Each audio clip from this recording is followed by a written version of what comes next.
and about a dozen shorts. I am, again, left perplexed as to why this has become a widely adored piece of animation. A film series that is arguably not canon to the cartoon series it originated from.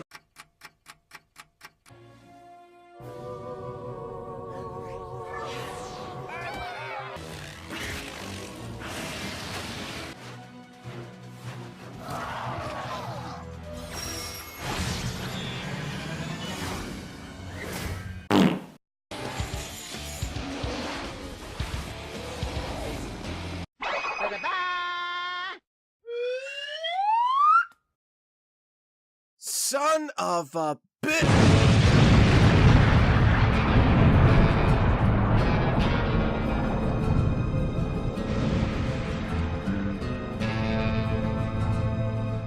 Well, that's probably going to be a discussion point for another day. In the meantime, we're finally here, folks. We're at the final cinematic story of Equestria Girls. It's been a long, somewhat bumpy ride for us. The first film certainly left a lot to be desired, the second film practically saved the franchise, but the third film was rather lackluster.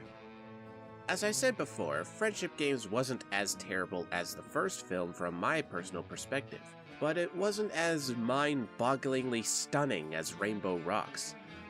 It just kinda sits awkwardly in the middle. Kind of like me in high school. Comparisons aside, we finally get to wrap things up with Legend of Everfree, the obligatory camping adventure. Will this film pick up the slack, or will it trip over itself? Well, let's get on the bus and find out. We begin in the usual abrupt manner with Saitwai, as she suffers from a nightmare about her demonic form back in Friendship Games.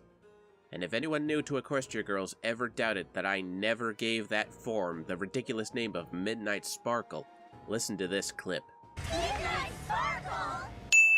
The dream takes a 3 edgy 5 me kind of tone, as Midnight declares that she will always be a lingering part of Saitwai, much like Venom to Spider-Man. She even digitizes her friends into non-existence because... science!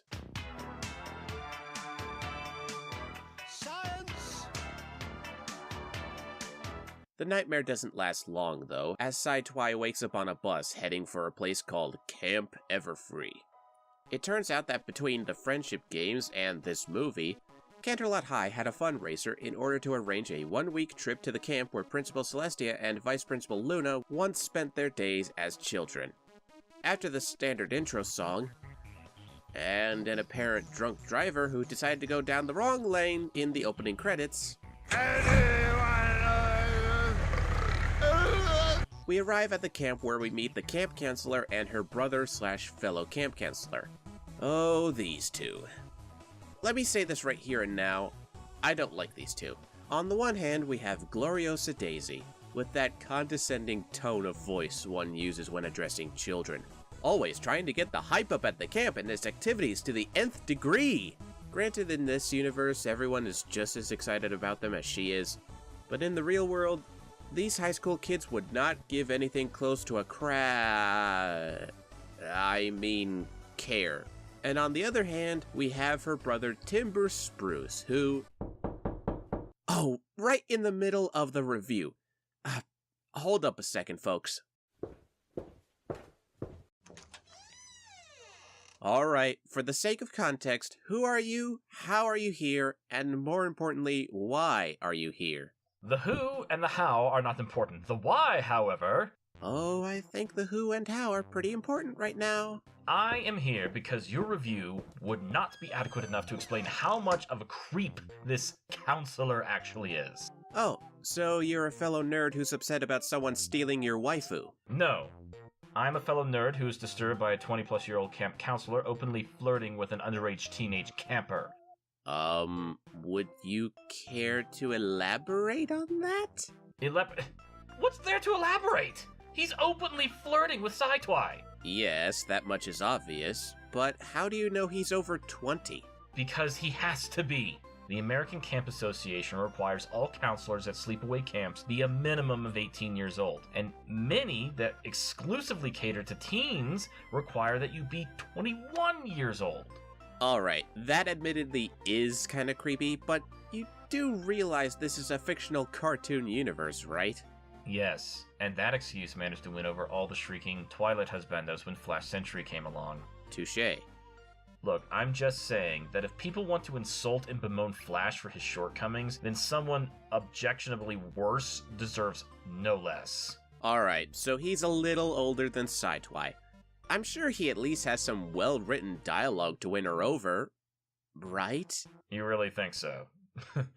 Okay, let's watch. Timber Spruce! Think of me as that awesome guy, who should always be invited to fun things.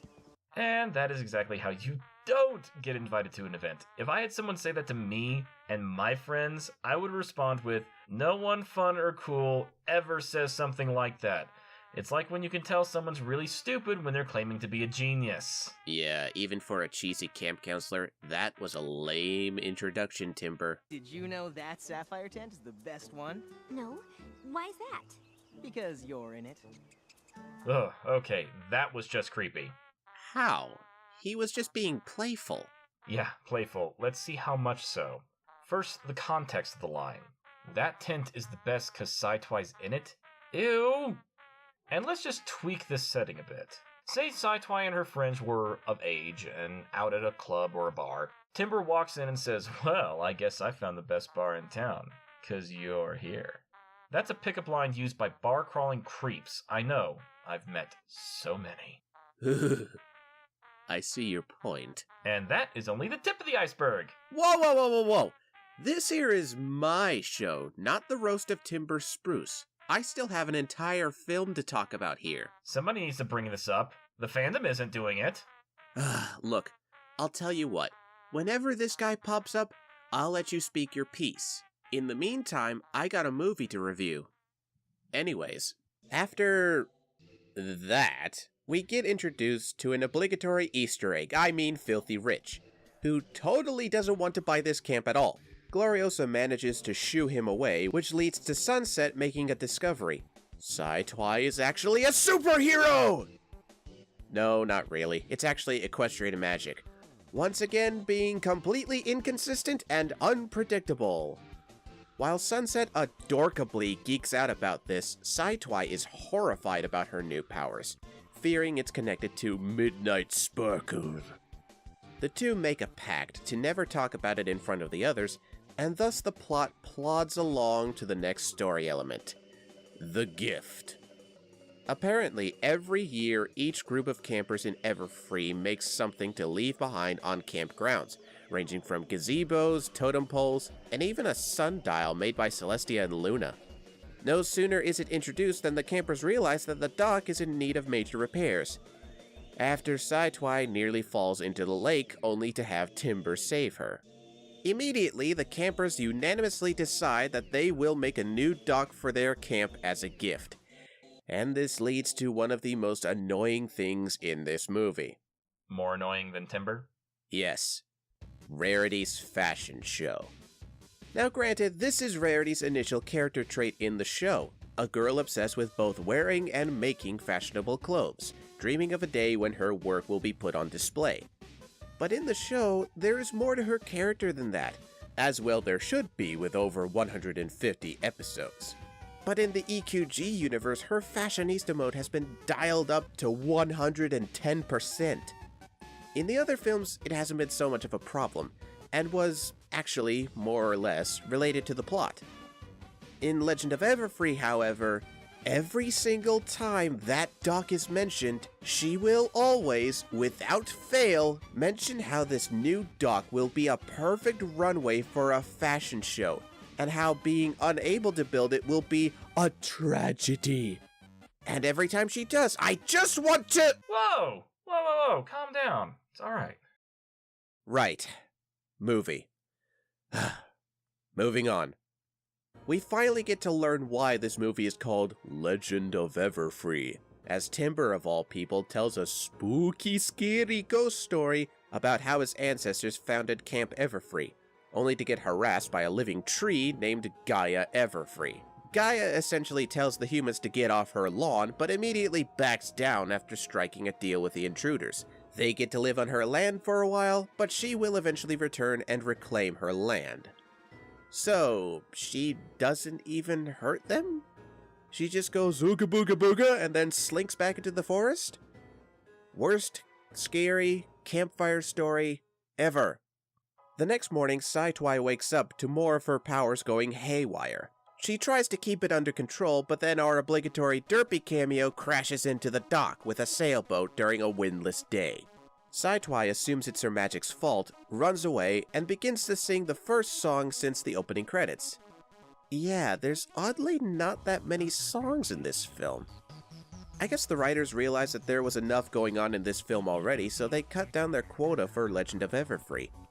Not only are there fewer, but they're less enthralling this time around, with The Midnight in Me being my personal exception, even if it is staggeringly short. After Saitwai sings her pity song, she bumps into... Timber. Hey everybody, let's play a drinking game. Every time Saitwai bumps into Timber, take a shot. Seriously, Saitwai runs it into more in one movie than Twilight ever did with Flash. Bonus shot every time Gloriosa says, "I got this!" You'll be dead in an hour. But yeah, the two lovebirds walk off, much to Sunset and Spike's delight. Oh yeah, I forgot to mention those two followed Saitwai, cause they wanted to help her, but changed their minds after Timber showed up, proving once and for all that one's ability to score a hot date takes priority over one's physical and mental health. No time for that though, as the Humane 5 suddenly start showing off new magical superpowers! Applejack has super strength, Rarity produces diamond shields, Rainbow has super speed, Fluttershy can talk to animals, and actually understand what they're saying, and Pinkie can turn sprinkles into explosives. Hold on, I have the perfect clip for this! It just seems so random. Yes! I knew I'd get some mileage out of that clip! Hey, I can confirm that confection sugar can be made into a high explosive. Yeah, but this isn't the military. This is Equestria Girls. It just doesn't make sense. Tell that to a military brownie. So, after Gloriosa Daisy makes this face, and Derpy actually gets a voice actress... And I'm all out of arrows. Yay! We get to see the girls make some floating lanterns to release into the winds at night. And then there's Timber who makes this. Okay, 2 points. 1, God, that is just all kinds of uncanny valley. And 2, you are really narcissistic. And, of fucking course, their lanterns have to touch. Watch it, Hasbro. Disney's gonna send you a C&D. Wait, did you just censor me? I told you, this is my show. Cut to Saitwai running away yet again, but this time Sunset intervenes, and so does Timber. Again. Criminy, you'd think he had the ability to teleport. The sad part is, that would actually make sense given all the magic flying around this camp. Come on, I'll walk you guys back. I know a shortcut back to the tents. Do I even need to say anything? No, you don't. The next day, while everyone else suppresses their own powers, except Rarity, who's more concerned about when and if her precious runway will be complete, Sunset discovers that she has her own magical powers. Telepathy! Oh goody! We can throw her into the Unexplained Psychic People Club! So, insert another song, this time about embracing the magic within, to contrast Saitwai dismissing her own. And the revived Sunset Sentry ship! So, did you even mention that those two dated once in your first EQG review? I thought it was irrelevant. Much like the bulk of this film. So, Sunset follows Timber Spruce to a mysterious glowing cave and immediately sends a text to Saitwai, so the two of them and Spike can investigate. Inside the cave, not only do they find a bunch of glowing geodes which are full of equestrian magic according to Sunset, but they also find a half-crazed Gloriosa Daisy. Through the power of Deus Ex Mind Read, Sunset learns that Camp Everfree is in hotter water than everyone thought. Gloriosa is behind on property bills and will be forced to sell the land to Filthy Rich. You remember him? At the end of the month. But, shock of shocks, she encounters equestrian magic and actually learns to use it to control plants. And of course, she wants more in order to save the camp. You know the drill. Gloriosa turns into a she-demon, gets mistaken for Gaia Everfree, and starts to go berserk on the campgrounds, encasing them in brambles. But it's okay, the girls have their convenient powers to save the day!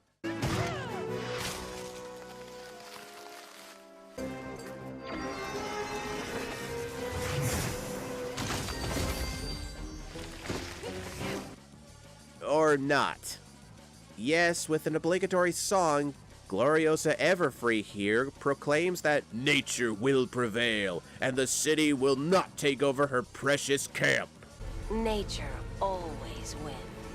But inevitably, Sunset and Saitwai make it back to the camp and begin the standard finale fight, with Sunset telling Saitwai to embrace her magic. And no sooner does she try to do so than Midnight appears to taunt Saitwai. But the power of friendship prevails, and Saitwai gets rid of her doubts in order to help save the day. Wait, why are you going by the finale so fast? You're leaving out the important details. Yeah, but my ability to actually care about this film flew out the window long ago. So, of course, the girls save the day with their new powers and... What? What's so funny? The outfits! Look at those things! Oh, I thought Rarity had poor fashion sense, but the powers that be are so much worse. Look at Sunset's shoulder pads! What, is she going to war? Is she part of a biker gang? And what's with the spikes on their backs? What? They're kinda cool. Better than those nightmares that Rarity created for Rainbow Rocks. Oh, yeah, much better. But they're still so silly. I mean, I look at these things and all I can hear is, "Buy our toys." Anyways, after that, Gloriosa apologizes for her insanity. Everyone, of course, accepts her apologies, and they all have a last-minute fundraiser to save the camp from being bought by Filthy Rich. Which, of course, works. Throw in an obligatory farewell to Timber. But I saved you from falling on the dock so that you could save the campers. So technically, it was all me. Are you fucking kidding me? Really, this guy is charming to you people. Tony Stark wouldn't even stoop that low for a flirt. This is what we traded for Flash, folks.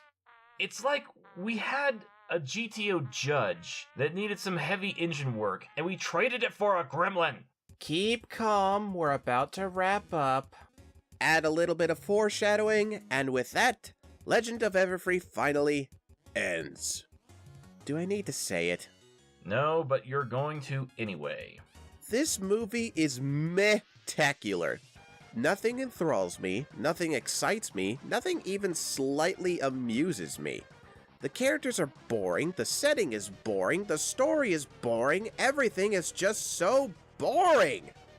Even the obligatory fight bored me to tears because it follows what I now call the EQG equation. Bad guy gets magic, their power grows, the Humane 5, Sunset, and now Saitwai pony up, and save the day with friendship. And before anyone quotes me from my review of the actual My Little Pony movie, yes, I'm aware that the Equestria Girls movies are still kids' movies. But I will bet that even children will be bored, if not absolutely confused by this film. When the film is not being boring, it's being inconsistent, once again negating Sunset's previous explanation for how and why the Humane 5's powers work the way they do. Imagine if in the Harry Potter series, Harry suddenly didn't have his wand, and the way he casted his spells now was through his lightning bolt scar. Expecto Patronum! You'd be totally confused by that. There's nothing in Legend of Everfree to capture my interest, and the only new thing Hasbro gambled on for this film was a character that managed to creep everyone out. And it's not just fans like us who think that. Even the makers of the film thought that Timber was creepy. Wait, what? Yeah, any of you in the audience that have the DVD for Legend of Everfree, take a look at the commentary. But on a more personal note about Timber Spruce, if you like him or thinks he's cute, fine. I mean, I'll question the rest of your life choices, but it's up to you. Personally, I find him to be just cringy and creepy. If you put aside the fact that all of his flirting was just him praising himself, he's still a camp counselor hitting on one of his charges. Just no! Folks, when even your staff think a character in your story is too creepy, that's a sign you may need to rewrite them. In any case, I would like to thank my co-host / rantaholic for this episode of Rambles and Mumbles of a Nerd, Sherlock Hooves. And no, we don't just call him that because he thinks he's superior to everyone else. Hey! He actually plays the bona fide role of the iconic detective created by Sir Arthur Conan Doyle, Sherlock Holmes, in a YouTube audio drama series called The Adventures of Sherlock Hooves, which I have actually helped produce through the power of audio editing. Some of my finest work, if I do say so myself. And you say, I have the ego. Anyway, you can find The Adventures of Sherlock Hooves on the YouTube channel The Division at 221B, where we have 4 main episodes, a few shorts, and even an anthology ready to be listened to. And even more content will be on the way soon. I can assure you, The Division would be very thankful. Speaking of which, thank you for joining me for this review, Sherlock. Even if it was rather abrupt. It was my pleasure. At your expense, of course. Laters!